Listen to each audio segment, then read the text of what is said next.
For Black Friday, you can get The Athletic for only £1 a month for a whole year. See the link in the description now to sign up.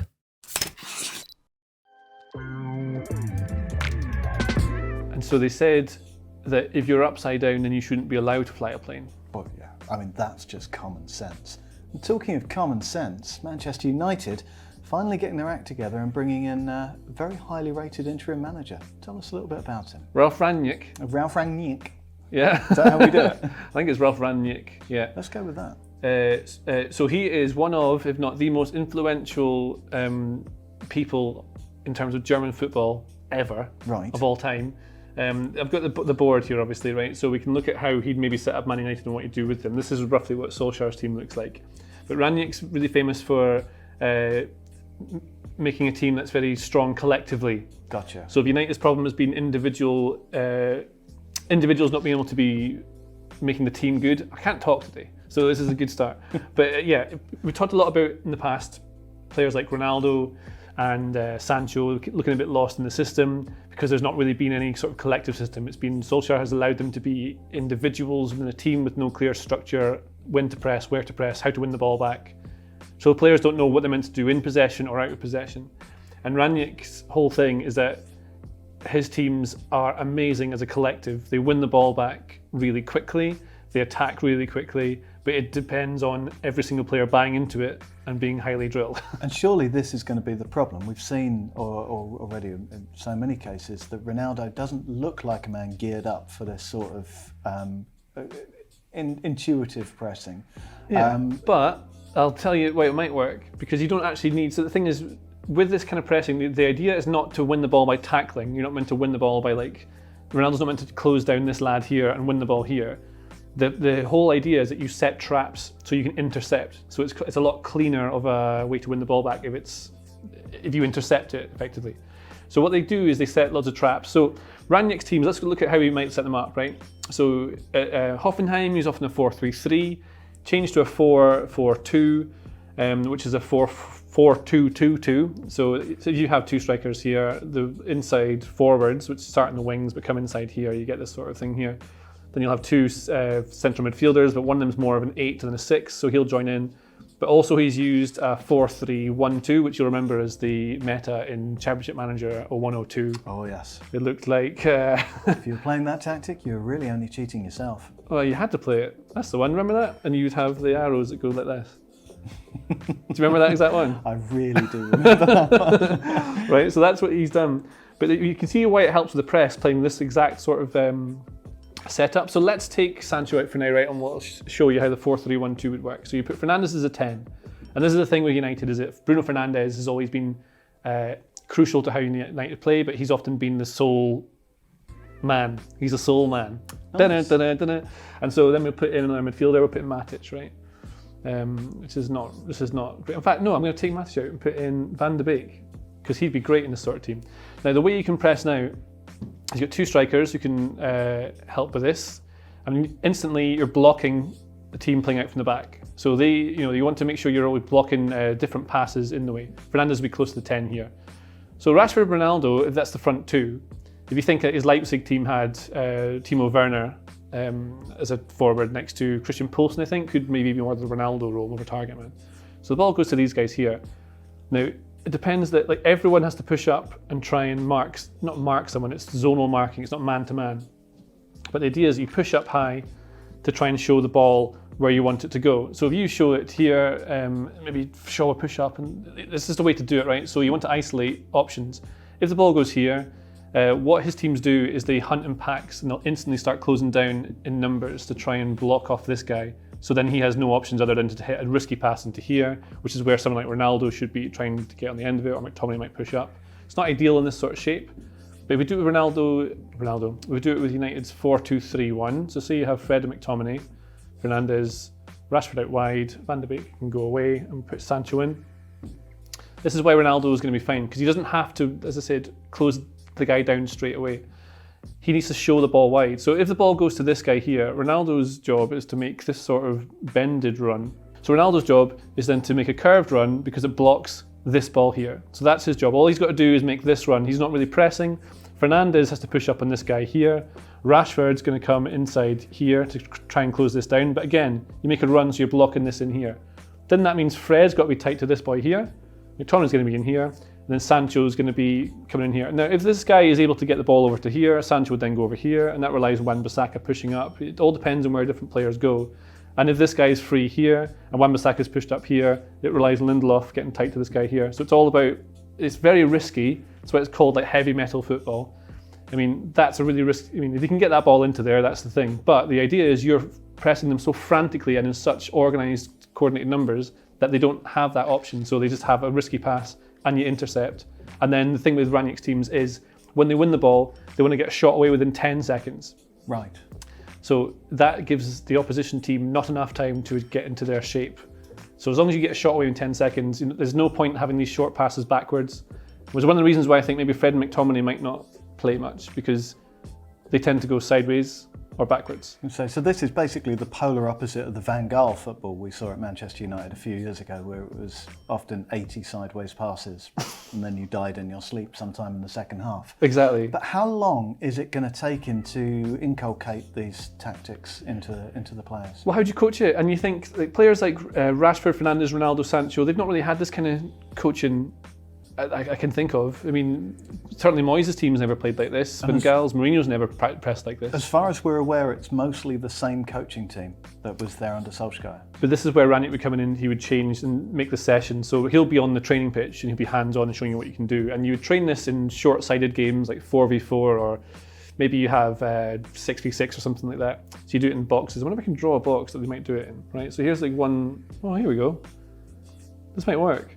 So you can have like a pressing game where you have goals at either end. This is the goal, right?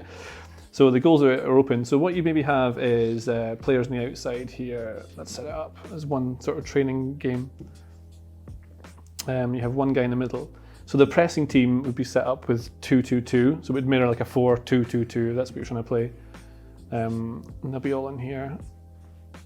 And then the idea is that these guys have to try and get the ball into the central zone, but these guys work collectively. So if he then pushes this guy here, this guy knows he has to come here to stop this ball going across there, which means that he needs to watch this two people here, which means he's also blocking this.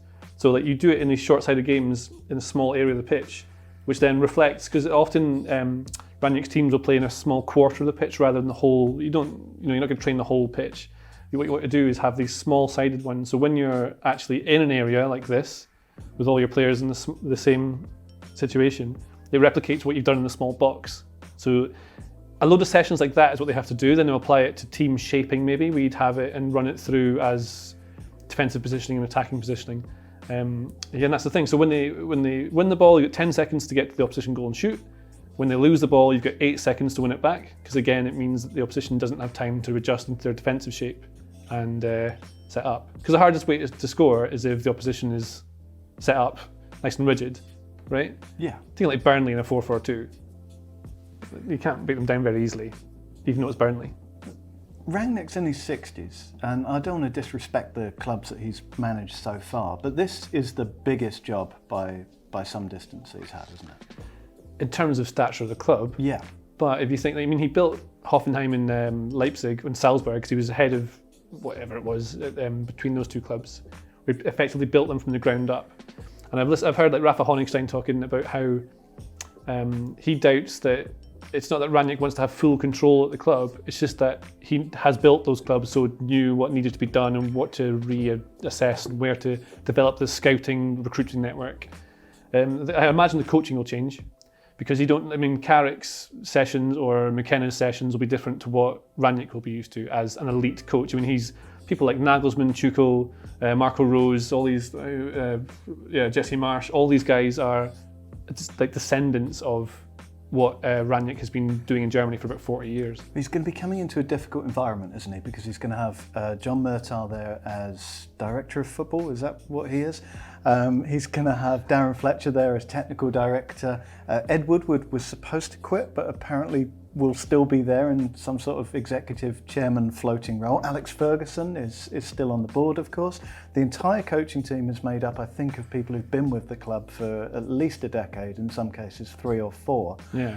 there's a lot of powerful people there that he is going to have to get into to buy into his way of doing things in a very short space of time. That's why you hire Ralf Rangnick, though. He comes in and he doesn't take prisoners. I don't think he kills anyone, but maybe he will. No, if he's that good, we'd never know. We don't have access to the training ground to see what happens. But I mean, this is the thing. If you're ruthless and you are highly effective and know how to get things done, he would just implement his standards there and make it happen. And the idea seems to be, you don't know for certain, but it looks like after about 7 months, he would then move to a position above wherever the new manager would come in and oversee, sort of like a director of football almost. You'd see what kind of recruitment comes in. I mean, you think of the players he signed Demba Ba at Hoffenheim, I think it was. Was it Schalke? I can't remember, one or two. But he brought in players like Sadio Mane and Kevin Campbell into the teams. And what he's done is sign players when it's like their first or second contracts, not their third, fourth or fifth. So he's not signing players who are happy just to sort of be where they are.